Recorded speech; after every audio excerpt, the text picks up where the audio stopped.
Ingon si Paul sa Romans 12:2 nga ayaw pagsundog sa hulagway sa kalibutan. Ingon din si Pablo, usba ang imong hunahuna.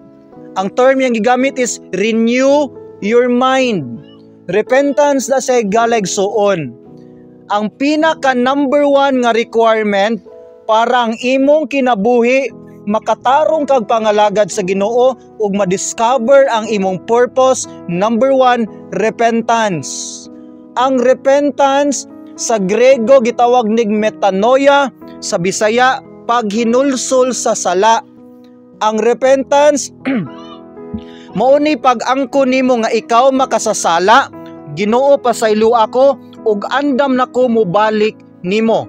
Paminaw, hangtod nga walay paghinulsol sa imong kasing-kasing, dili gyud kalihok ang Ginoo nimo, mag-suffer ta sa mga consequences sa atong binuhatan ug di gyud sa mo panalangin sa imong kinabuhi ug di gyud niyo makit-an ang iyahang katuyuan.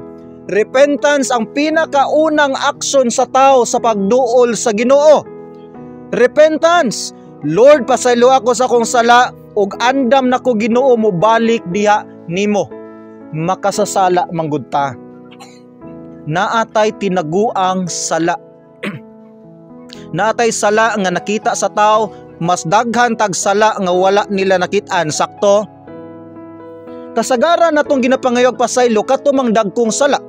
Ginoo pasaylo ako gaganiya nakasala ko, pero ang ginagmay wala kayo nato na gilitok.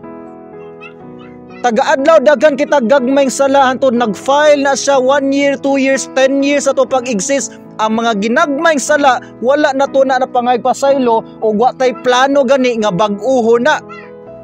Naatay sala. Ingon si David, Lord, limpiyoy akong kasing-kasing aron madungog nimo Ginoo ang akong mga pag-ampo. Hinungdan nga nung dili matubag atong mga pag-ampo kay napuno og sala ang atong kasing-kasing. Ang solusyon, repentance, paghinulsol sa sala. Si Zacchaeus, one time si Christ miadto sa balay ni Zacchaeus, katubang mubo nga tao. Ingon din si Zacchaeus, Ginoo adto ta sa balay. Niadto si Kristo sa balay ni Zacchaeus. Nagwali si Kristo dito sa balay ni Zacchaeus, nag-Bible study si Christ. Ingon din si Christ, karong adlaw miabot ang kaluwasan niini nga panimalay. Unsay giingon ni Zacchaeus? Unsay giingon ni Zacchaeus sadyang nadungog niya ang mensahe sa maayong balita. Naghinulsol si Zacchaeus. Unsay pamatuod nga si Zacchaeus naghinulsol siyang sala? Miingon siya, paminaw, miingon siya, Ginoo, andam kong muuli sa akong gitikas.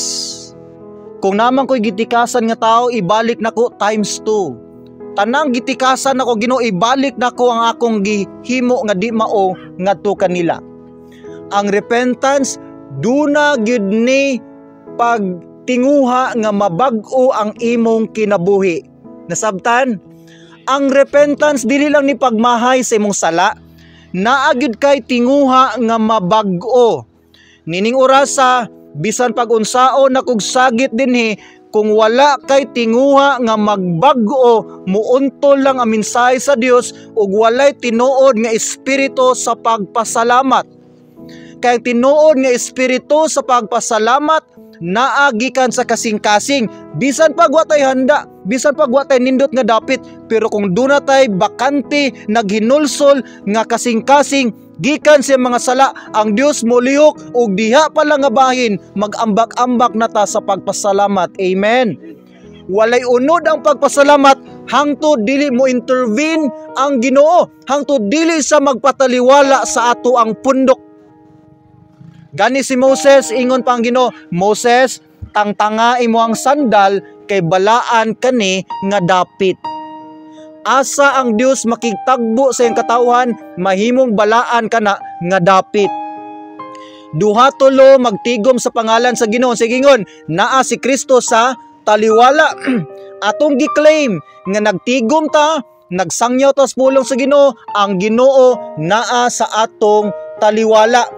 Pero naghulat siya, dunay usa ka kasing-kasing karon nga naminaw nga anda mo hinulsol siyang sala, maminaw sa pulong sa Ginoo ug moingon, Lord, please bag-uha ang akong kinabuhi.